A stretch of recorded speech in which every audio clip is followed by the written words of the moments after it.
আসসালামু আলাইকুম, সবাইকে শুভেচ্ছা জানাচ্ছি। মাসুম মাহমুদ। প্রিয় দর্শক, দেখছেন আপনাদের ইউটিউব চ্যানেল এবং মাসুম মাহমুদ ফেসবুক পেজ। আন্তর্জাতিক খবরে আবারও ফিরছি। বাংলাদেশে 12 তারিখে ত্রয়োদশ সংসদ নির্বাচন। তাই আমরা 12 তারিখ পর্যন্ত বা 13 তারিখ পর্যন্ত বাংলাদেশের খবরকে একটু বেশি গুরুত্ব দিতে চাই। আর আন্তর্জাতিক খবর পাশাপাশি গুরুত্বপূর্ণ যে ইভেন্টগুলো আসবে আমরা সঙ্গে সঙ্গে আপনাদের জানাবার চেষ্টা করব। দর্শক, ইরান প্রসঙ্গে গুরুত্বপূর্ণ কয়েকটা খবর দিব, তার শিরোনাম আগে একটু বলে নিচ্ছি যে কি বিষয়ে কথা বলতে চাই। প্রথম, এবার ইরানের ভয়ে কাঁপছে তার প্রধান দুটো শত্রু দেশ। বুঝতে পারছেন প্রধান দুটো শত্রু দেশ কারা? দ্বিতীয়ত, ইরান যে কোনো সময় তার প্রধান শত্রুর উপর আক্রমণ চালাতে পারে এমন ইঙ্গিত মিলেছে। তৃতীয়ত, মার্কিন যে প্রতিনিধি ইরানের সাথে বৈঠক করেছে সেই তিনজন বৈঠক শেষে ওমানে বৈঠক শেষে ছুটে গেছে তাদের সেই আব্রাহাম লিঙ্কন এয়ারক্রাফট ক্যারিয়ার পরিদর্শনে। তার মানে ইরানের ভয়ে ট্রাম্প আঙ্কেলের কাপড় ভেজা ভেজা অবস্থা। চলুন সবগুলো খবর একসাথে দিচ্ছি। পাশাপাশি মিস্টার নেতানিয়াহু ট্রাম্পের উপর বেজায় খেপেছেন। কেন খেপেছেন চলুন। প্রথম যে বিষয়টি সেটি হলো, ইরানের সাথে আমেরিকার আলোচনা চলছে কি করে এই যুদ্ধটা বন্ধ করা যায়। আমেরিকার দাবি বা আমেরিকার প্রস্তাব ইরানের কাছে যাতে করে ইরান তার নিউক্লিয়ার প্রজেক্ট বন্ধ করে।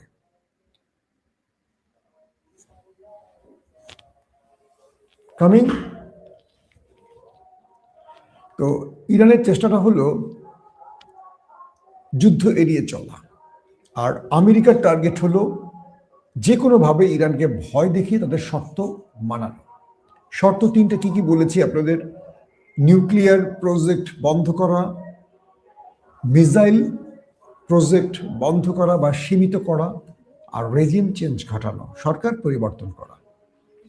প্রথম দুটো মানলে হয়তো সরকার পরিবর্তনের বিষয়টা একটু হ্রাস পাবে।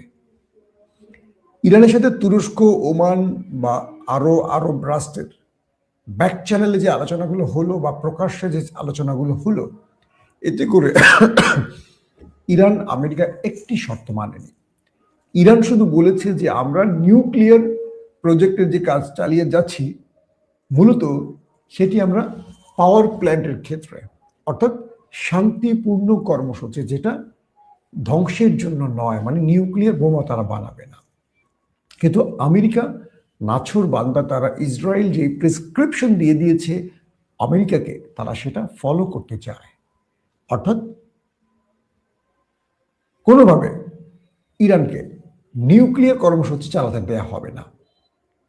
ইসরায়েল আমেরিকাকে বলে দিয়েছে ইরানের নিউক্লিয়ার যে কর্মসূচি চলছে এটাকে 0% আনতে হবে।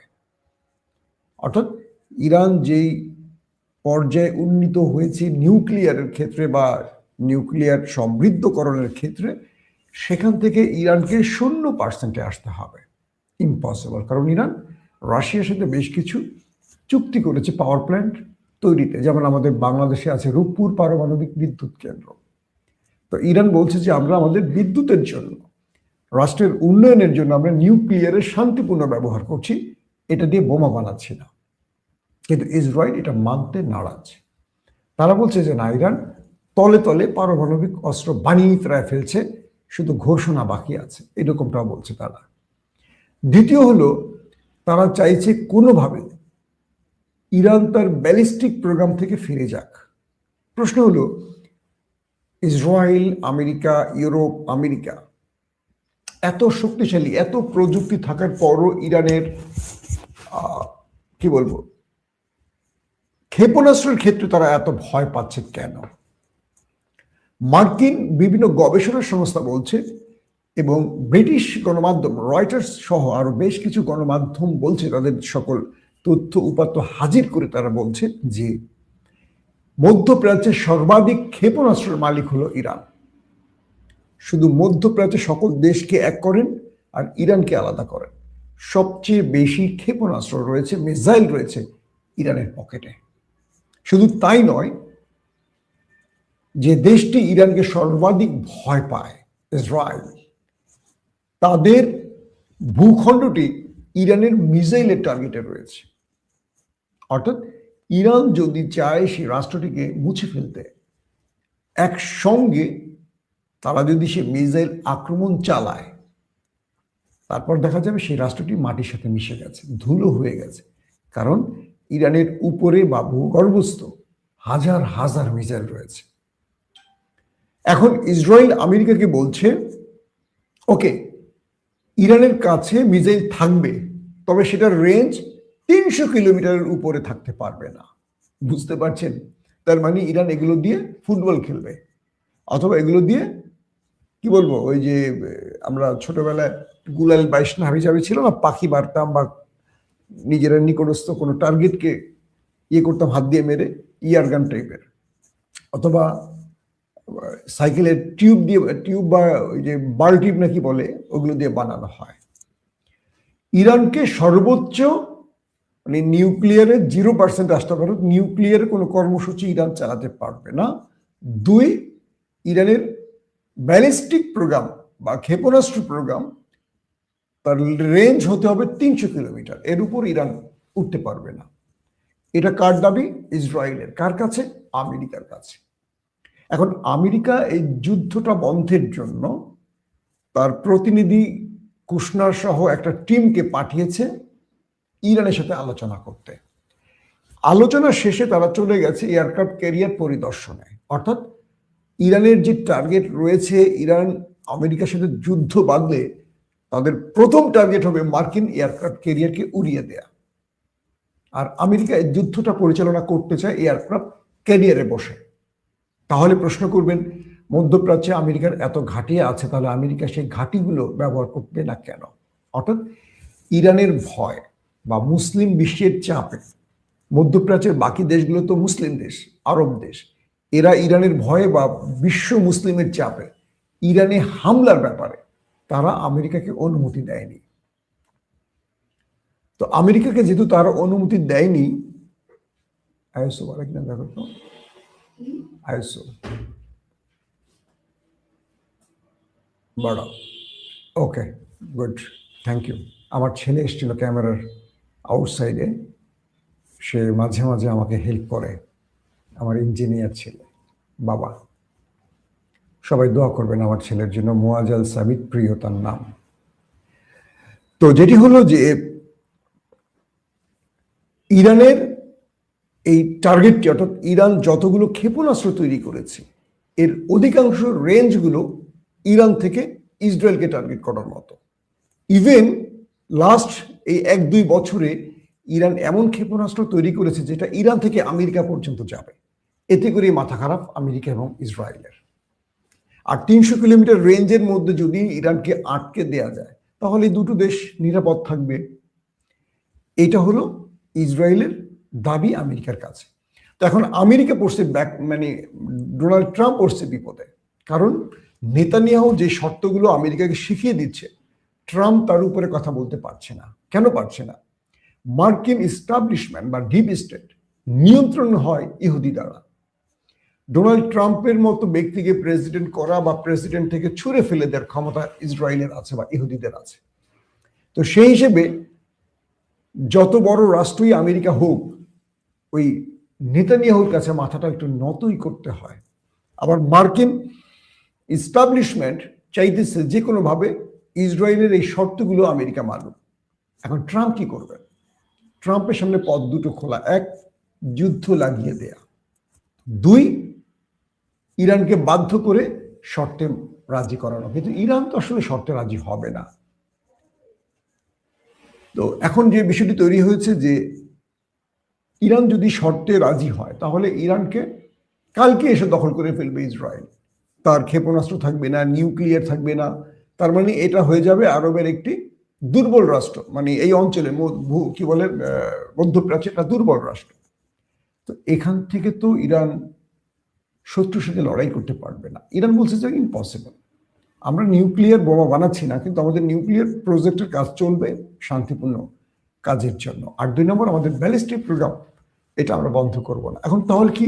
যুদ্ধ ছাড়া বিকল্প কোনো পথ নেই। এখন আমেরিকাকে তার ইজ্জত রক্ষার্থে বা ট্রাম্পকে তার ক্ষমতা টিকিয়ে রাখতে হলে যুদ্ধে আসতেই হবে। তার মানে যুদ্ধটা এখন লেগে যাচ্ছে বলা যায়। তারপরে যে বিষয়টি আসছে, ইরান ইতিমধ্যে এয়ারক্রাফট ক্যারিয়ারকে টার্গেট করে যেই প্রস্তুতি নিচ্ছে, সেই প্রস্তুতি দেখার জন্য একেবারে মার্কিন প্রতিনিধি দল চলে এসছে সরাসরি সেই এয়ারক্রাফট ক্যারিয়ারে। এবং আপনারা জানেন যে এয়ারক্রাফট ক্যারিয়ারের উপরে ইরানের শাহেদ ড্রোন এসে সেখান থেকে টোটাল ডাটা নিয়ে যায়, পরবর্তী সেটিকে শুট করে আমেরিকা ফেলে দেয়। কিন্তু ডাটা তো ইরান নিয়ে নিয়েছে, কোথায় কোন অবস্থা কি কি আছে সব তথ্য ইরানের হাতে চলে গেছে। এটা হলো ইরানের আরো আমেরিকার জন্য বড় টেনশন, যে ইরান কত বড় সাহস যে আমার এয়ারক্রাফট ক্যারিয়ারের উপরে এসে বসে রয়েছে পাখির মতো, সব তথ্য উপত্য নিয়ে চলে গেল, আমরা টের পেলাম পরে। এটা নিয়ে আমেরিকার টেনশন বেড়েছে। এখন ইরান যদি চাইতো ডাটা না নিয়ে এটা বোমা ফেলে চলে যেতে পারতো, তখন কি দাঁড়াতো বলেন? আমেরিকার অবস্থা, আমেরিকার ইজ্জত থাকতো? সবচেয়ে বড় এয়ারক্রাফট ক্যারিয়ার, যেটা হাজার হাজার কোটি টাকা দিয়ে তৈরি করা। এখন ডোনাল্ড ট্রাম্প মাইন্ড চিপে আছেন, তিনি ক্ষমতা হারাবেন নাকি ইরানের সাথে যুদ্ধে লেগে যাবেন, গেল একটা ব্যাপার। আসেন 3 নম্বর বিষয়টি কি। 3 নম্বর বিষয়টি হলো, ইরানের হাতে রয়েছে যে মিসাইলগুলো, মানে ক্ষেপণাস্ত্রগুলো, যেমন মার্কিন গবেষণা সেলগুলো এবং ব্রিটিশ গণমাধ্যম রয়টার্স সহ যারা বলছেন যে ইরানের ভূগর্ভস্থ ক্ষেপণাস্ত্রের কেন্দ্র রয়েছে প্রায় 5টি। এই 5টি শুধু তেহরানের আশপাশে রয়েছে, পাশাপাশি উপসাগরীয় অঞ্চলে আরো বেশ কয়েকটি রয়েছে। এবং এই প্রত্যেকটি স্টোরেজ বা কেন্দ্রে অজস্র মডেলের, অজস্র ধরনের, ভেরিয়েন্টের ভয়ঙ্কর ভয়ঙ্কর সব মিসাইল রয়েছে। এগুলোর খবর তারা সংখ্যায় বললেও এটা মাটির কত নিচে বা এটাকে B2 বোম্বার্স দিয়ে অ্যাটাক করে ধ্বংস করা যাবে কিনা আমেরিকা বুঝতে পারছে না।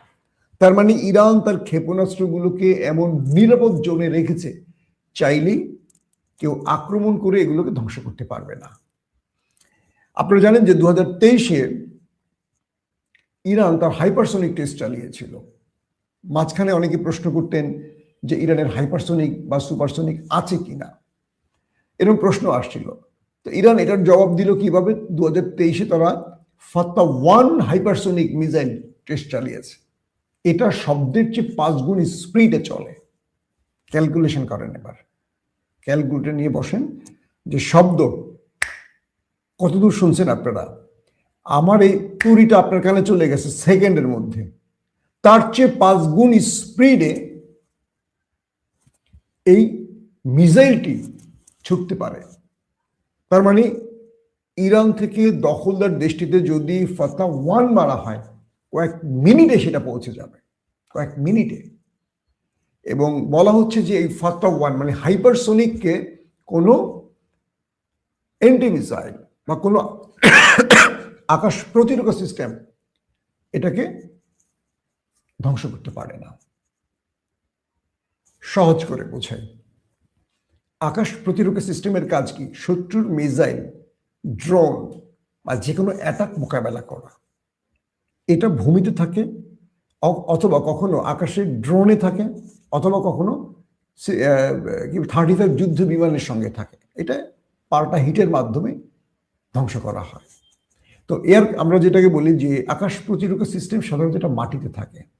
এটার মধ্যে রাডার সিস্টেম থাকে, ব্যাটারি থাকে এবং আপলোডেড মিসাইল থাকে।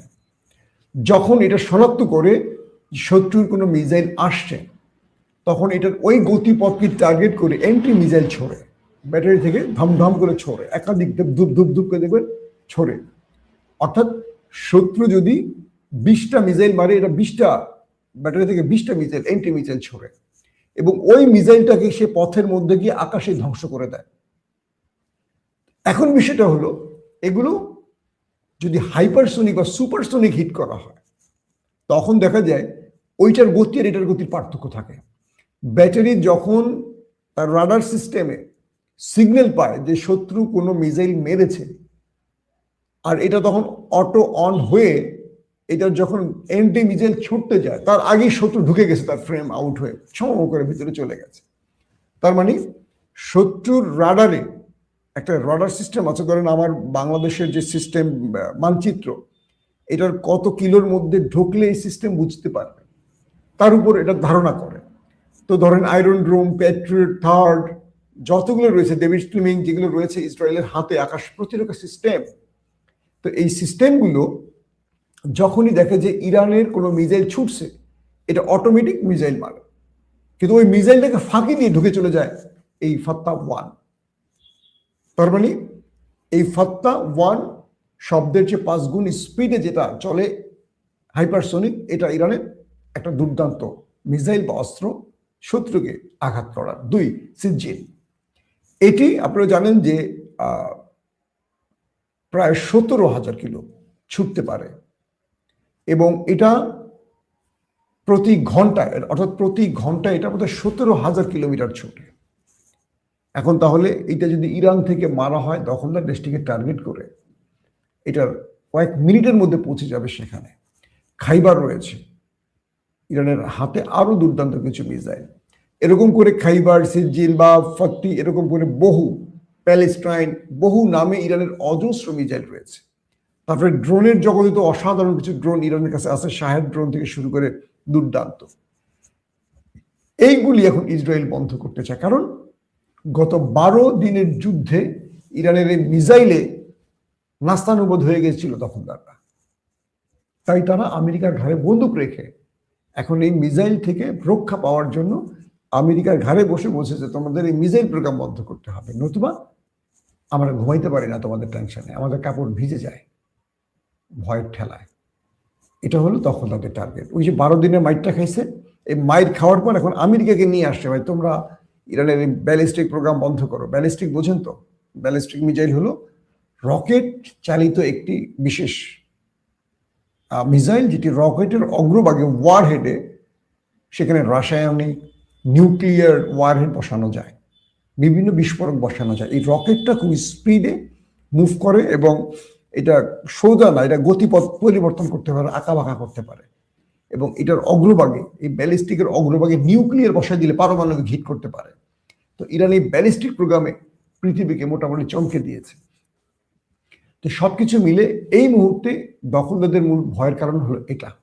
একদম ফিনিশিং মূল খবরে আসে এবার। ইরানের যে কোনো সময় আমেরিকা আক্রমণ চালাবে, যেহেতু মানে তাদের আলোচনাগুলো ভেস্তে যাচ্ছে বারবার।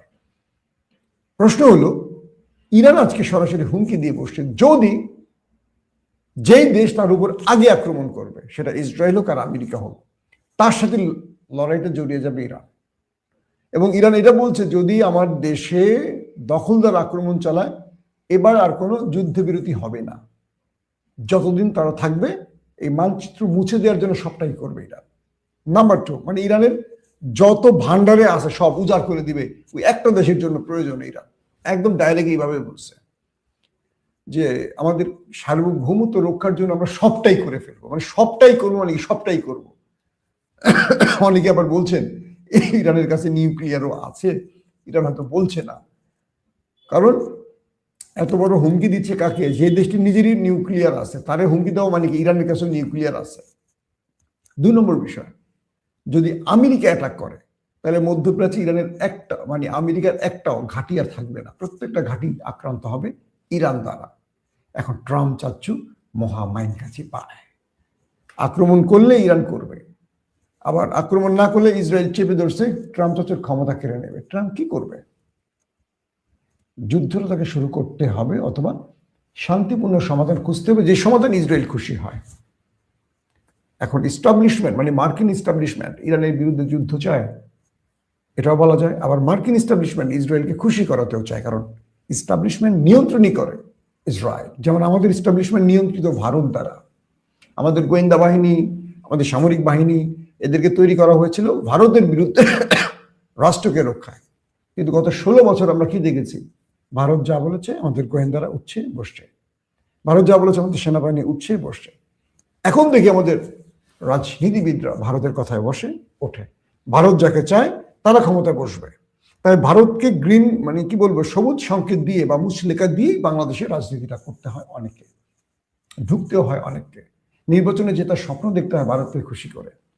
তাই বাংলাদেশ ওই দেশটির বাইরে চিন্তা করতে পারে না। শেষ কথাটিতে বিদায় নিচ্ছি। 12 তারিখ বাংলাদেশে ভারতের বিজয় হবে না বাংলাদেশের বিজয় হবে, সিদ্ধান্ত আপনি নেবেন। কোন দলটি ক্ষমতায় আসলে বাংলাদেশে একটি নতুন বাংলাদেশে ফিরে আসবে, ভারতের আধিপত্য, ভারতের আগ্রাসন বন্ধ হবে, ভারতের দখলদারিত্ব বন্ধ হবে, ভারতের ইশারায় চলা বন্ধ হবে, সেই দলটিকে আপনারা ভোট দেবেন। 54 বছর অনেক ভুল করেছেন, আর ভুল করবেন না। আমরা একদম ক্রুশিয়াল মুভমেন্টে, দেয়ালে পিঠ থেকে আছে আমাদের। এই রাষ্ট্রকে বাঁচাবার ক্ষমতা আপনার একটা ভোটই আছে, আর ভুল করবেন না। ভোটের আগে 1000 টাকা পকেটে নিয়ে নিজের ভোটটাকে বিক্রি করবেন না। এই ভোটটার দাম এখন 1000 কোটি টাকা, কারণ এই রাষ্ট্রের দাম আর আপনার ভোটের দাম এক। আপনার ভোটে রাষ্ট্র টিকবে। সো ভুল করবেন না।